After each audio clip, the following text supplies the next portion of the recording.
最強無敵の復讐者ちゃんよ。シノ騎士3体は開幕で距離取ってセバスチャン召喚すれば1人しか動かない？またまたご冗談を。シノ騎士が他の複数ボスと同じように味方の数だけアクティブ個体増えるってのは検証済み。そんなうまい話あるわけないでしょ。まあ一応検証しましょうか一応ね。というわけで1日目夜。とりあえずソロ出撃ね。前世知識としてシノ騎士はこちらが1人だと向こうも基本的に1体しか動かないわ。それはソロでもマルチでも同じ。逆に言えばソロ出撃でも味方の数が増えればその分アクティブになるシノ騎士は増えるわ。ソロで復讐者出撃しないと普通はお目にかからないだろうけどね。つまり今回は一旦ソロとマルチで行動 AI は同じだと仮定しての検証ね。実際ソロとマルチで動き方に違いを感じたことはないから大丈夫だとは思う。不安。まあもし何か見つかったら誰かマルチで追い検証してくれるでしょ。ね、面倒なだけであって決して一緒にやってくれる人がいないわけではないんだからね。いやそんな話はいいから。とりあえずこれで前座の一体は処理。ここで離れた位置にセバスチャン召喚すればいいのよね。味方が2人になるから当然敵も2体がアクティブになるはず。まず1体がすぐ突っ込んでくるのはいつも通り。残り2人、動かない？普段数秒くらいは様子見することもあるけどこれは確かにアクティブになってないわね。あ、セバスチャン消しちゃった。あだだ。すぐに2人襲ってきた。まあこれはたまたま重なっただけね。手で変わるときによくある。試しにこっちに召喚。あ、すぐにタイメが打ってきた。やっぱり最初しかダメなのかしら。死んじゃったし。もう一回試すわ。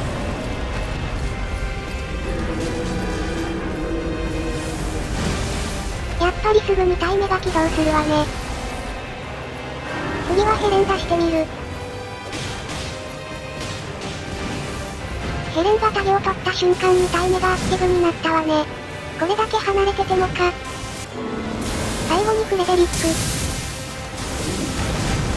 これも同じ。すぐに2体目が動く。やっぱり有効なのは最初だけ？開幕突っ込んでこない2体は近づかなければ一切アクティブにならない？1回でも視界に入るとそれ以降味方の数だけアクティブになる？それとも時間？出現からしばらくはこっちから手出ししなければ非アクティブとか？これは、もうちょっと検証が必要ね。2回目来たわ。前座を倒してセバスチャン召喚。あ、ちょっと位置が悪い。セバスが雨のダメージ食らっちゃってるわ。てか圧も溜まってないじゃない。何やってるのよもう。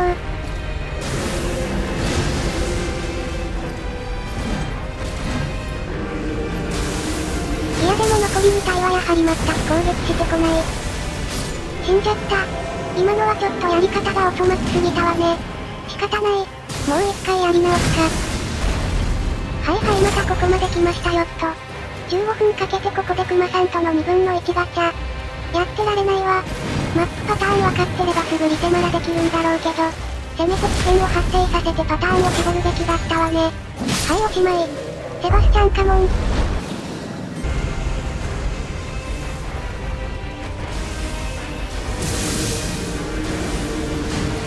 やっぱり今回も1体しか動かない。こう続けば認めざるを得ないわね。例のコメントが真実であるということを。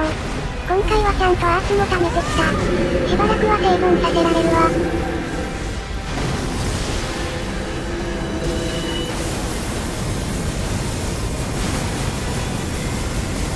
本当に1体しか動かない。これがマルチでも同じなら相当楽になるわよ。あとは、開幕セバス以外を出すとどうなるかとかも一応見ましょうか。面倒だけど。ちょっと粘って追い検証中。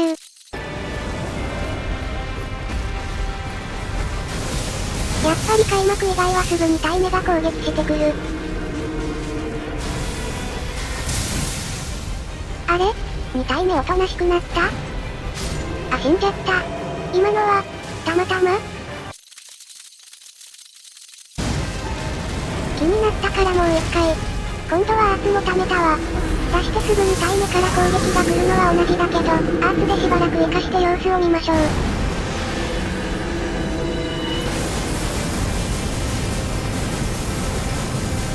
やっぱり、明らかに非アクティブ化してる。どういうこと？開幕だけではないの？さらにもう一回。アーツは溜まってないけど、召喚後の反応は同じ。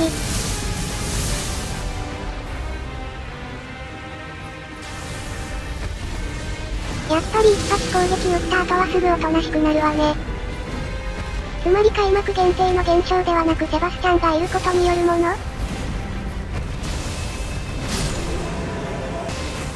フレデリックなら？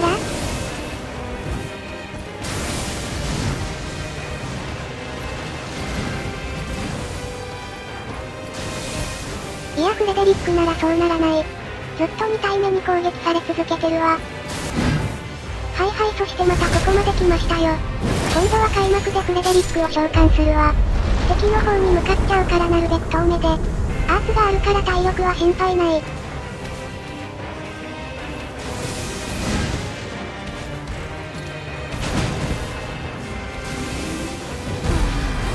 体目の攻撃来た。走ってきてる。やはり、アクティブが減る現象はセバスチャン特有のものね。もう一回セバスチャン。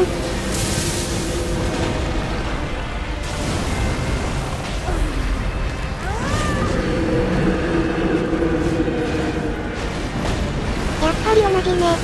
最初だけ反応してあとはだんまり。さて結論。非アクティブ化の鍵はセバスチャン。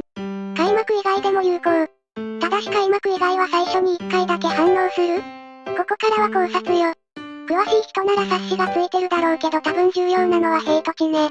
確実な情報がないから断言できないけどセバスチャンは普通の味方キャラより狙われやすい。体感でも白暗霊者とか分裂グラディウスに出すとすぐ集中攻撃されるし。おそらく出てからすぐに常時広範囲にヘイト値プラス6だかプラス9だかを特性として発動してタゲを取る。数値はわかんないけど。そして死の騎士はヘイト値が突出している味方が1人いればそいつだけを狙い始める。というよりそいつ1人しか敵がいないという判断になる？残り2人の様子見ると全く私の方を向いていないのよね。つまりこっちはセバスチャンしかいないという状態？だからいわゆるソロ忖度 AI が発動しておとなしくなるのね。もしこの考えが正しければ、付帯効果の狙われにくいや守護者のガード時狙われやすい異物とかで調整すればセバスチャンなしでも同じ現象を狙えるのかも。さらに面倒くさいけど気になるしもう一回出撃しましょうか。はい、来たわ。今回は顧問の狙われにくいマイナス6を用意できた。とりあえずフレデリック。あら ?3 体とも動く？アーツが溜まってなかったわね。溜めてからもう一回やりましょう。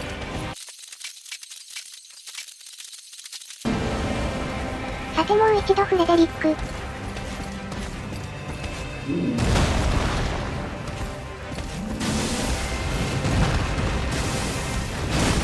あれ今回は残り2体動かな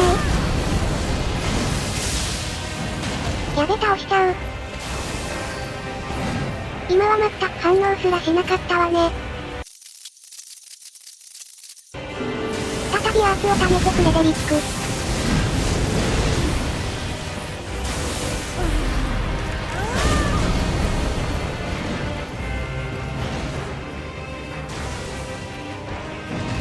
動かない？いやこっち狙ってきた。あ、今のは私がアーツ霊園当てちゃったからか。しまったわ。さっきの出撃まではマルチ用構成にしてて今回ソロ用に変えてきたのよね。常世まり水物あるから耐久しやすいのはいいんだけどこういうデメリットがあったか。じゃあ次はヘレンでやってみる。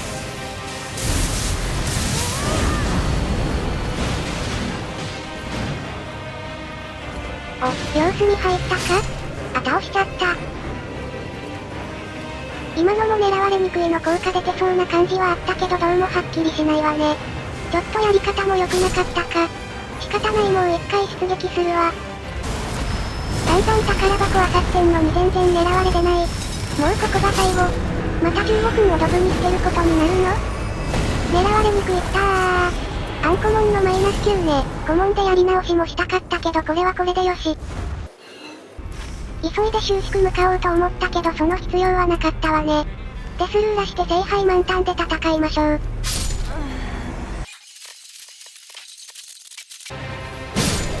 よしオッケー。開幕はフレデリック召喚。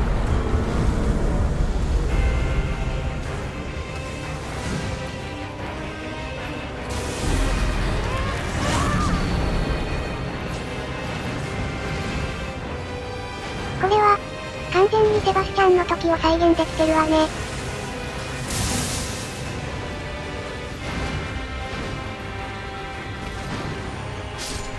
やっぱり狙われにくいは有効なみたいだわ。アーツを貯めてもう一回。今度は一体動いたわ。でも最初に反応するのはセバスチャンの時も同じ。問題はここから。完全に奥2体は非アクティブね。セバスチャン出した時とほぼ同じ挙動だと考えていいかも。最後に狙われプラスセバスチャンも検証。あれ2体目走ってきた？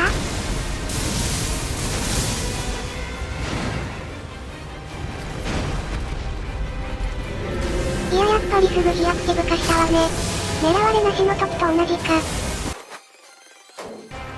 せっかくパリー立てあったから最後にパリーで遊ぶ。この2頭は密着すると攻撃2種類しかしてこないしどっちもめちゃくちゃタイミング取りやすいわね。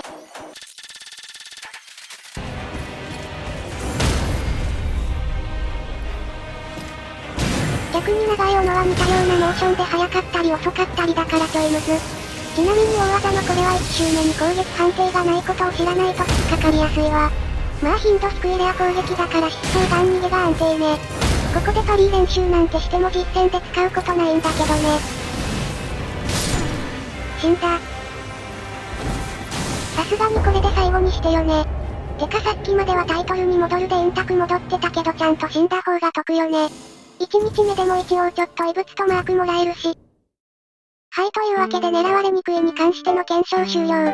コモンのマイナス6だと微妙。検証不足もあるけど安定しない可能性あるかも。アンコモンマイナス9だと間違いないわね。セバスチャン出すのとほぼ同じ効果だわ。てかセバスチャンって少なくとも9以上の狙われやすさを持ってるってことになる？すご。あとはマルチだとどうなるかね。狙われにくいを1人が持ってたら、手出ししなければアクティブ1人減るってことになるのかな？そこも含めて今回の検証の実戦上の活用方法について検討しましょうか。開幕以外にセバス召喚で同じ現象が起こせる。とは言っても乱戦の状態でこの戦法は難しいわね。すでに攻撃開始してるなら兵と関係が安定しないだろうし戦闘中に離れたところに召喚するってのも難しい。やっぱり使えるのは開幕かな。開幕で3人が中心から離れたところに集まってセバスチャン召喚、突っ込んできた1体をタコ殴り。まさしく前回動画のコメント通りね。私の検証意味なくね？まあ気にしたら負けよ。あと気になるのはタコ殴り中の兵と地変動ね。攻撃してれば兵と地は上昇するから、いくらセバスチャンが狙われやすいと言っても攻撃してるキャラにタゲが移ることもあるでしょう。その場合はさすがに他の個体動き出す？さっきセバスチャンが生きてる間に死の騎士殴って検証しておけばよかったわ。仕方ない。もう一回行ってくるか。もうこれが本当にファイナルラストにするわ。今回は狙われにくいはなし。開幕はフレデリック出して普通に2体起動することを再確認しましょうか。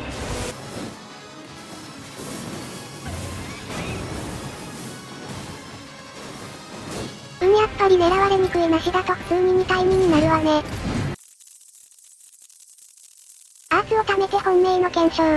セバスチャン召喚。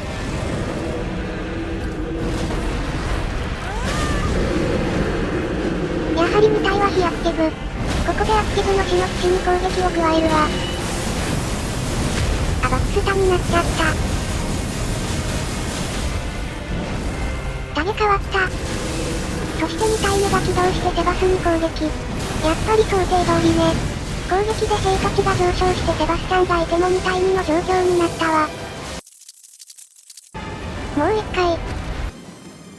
あれタゲ映らない。よし映ったわね。ここでアーツ。また素手で攻撃。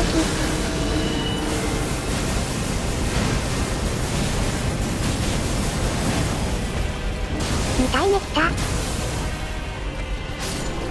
ちょっと短かったけどやっぱりタゲが私に代わって2体目がセバスを狙いに行ったわ。最後にもう一回。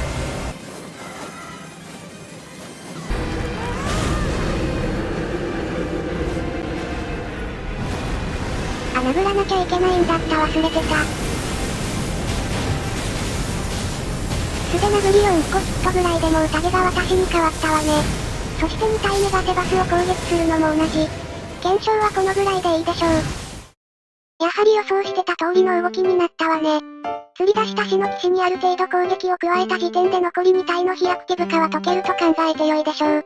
ただしマルチなら味方は3人。ヘイト上昇量も分散されるだろうからそこそこタコ殴りできる猶予はありそう。まあまあの火力があればその間に削りきれるかもね。1体1体の HP は少なめだし。火力がなくて削りきれなそうだったら少し殴ってからは残り2体の動きも見ておいた方がいいってことかな。まあたとえそうであっても開幕離れてセバス召喚はやり得ね。何のリスクもなしに1対3、いや1対4の状況を作れるんだし。死の騎士に関しては以上。ふと思ったけど他の複数ボスに関しても試してみる価値はあるかな。夜の騎兵とかルツボカバとか神肌の2人とか。誰かやってみて。私は当分ソロ出撃はいい。さすがに疲れた。まあ実は検証のための十数回の出撃は意外と有効活用できたんだけどね。ここからは余談。やることない1日目の時間は普段マルチだとできないその他諸々の検証や苦手な書とかの練習に費やしたわ。特に書とかはおかげさまでかなりコツをつかめちゃった。ついでにそれらを共有しておくわ。まあこんな書とかのやり方動画なんてあまりにも今更すぎて需要ないかもだけど、練習した書とかは2つ。南の湖の坑道横の崖書とか、それと砦屋上書とか。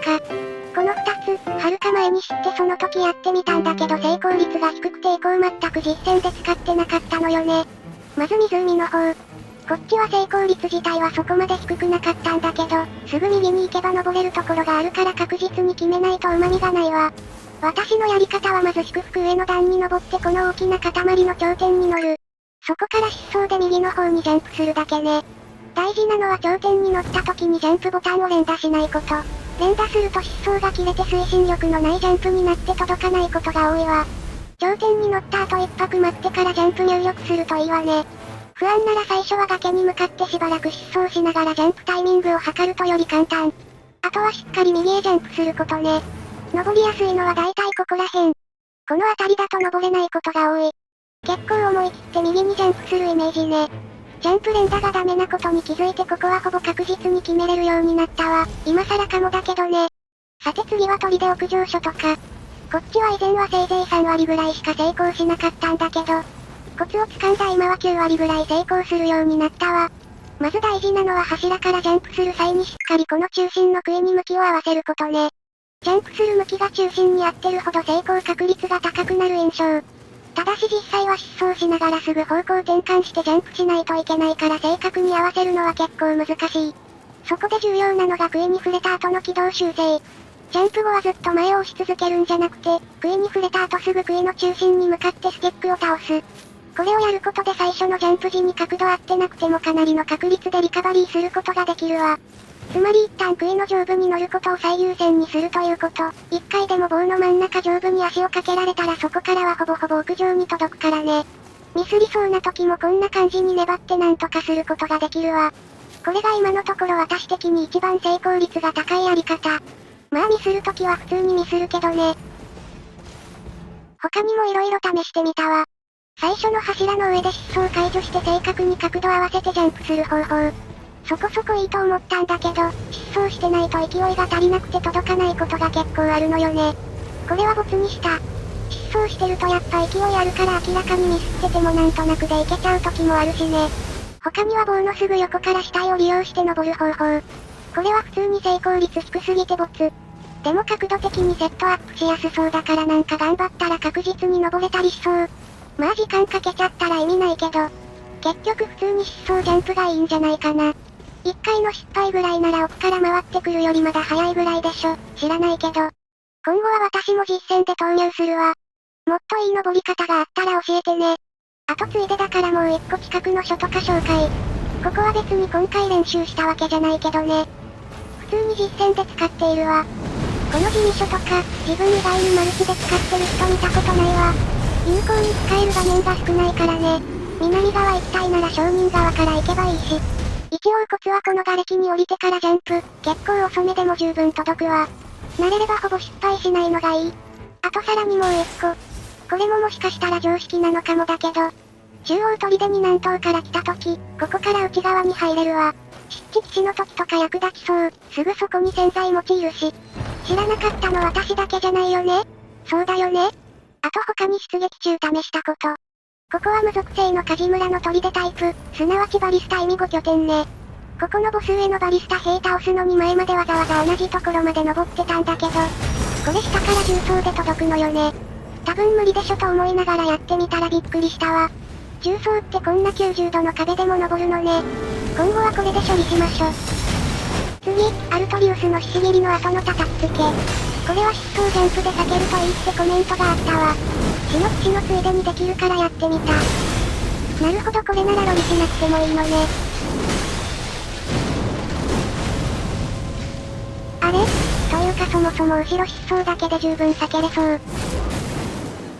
しばらくやっても食らう気配ないから後ろ疾走だけでいいみたいね。距離が近いと。やはりコメントでも言ってた通りジャンプで避けれるのは飛沫の方だけ。剣自体はジャンプしてても当たるから距離取れない場合はちゃんとロリした方がいいかもね。余談はこの辺かな。とりあえず今回は自分的にとても有意義な検証ができたわ。いつもコメントしてくれてる人ありがとう。これで実は死の騎士はソロとマルチで全然挙動が違うとかだったら笑い物だけど、まあその時は最悪脱いで謝罪動画出すわ。葬儀屋ちゃんが。では今回もご視聴感謝。また見てね。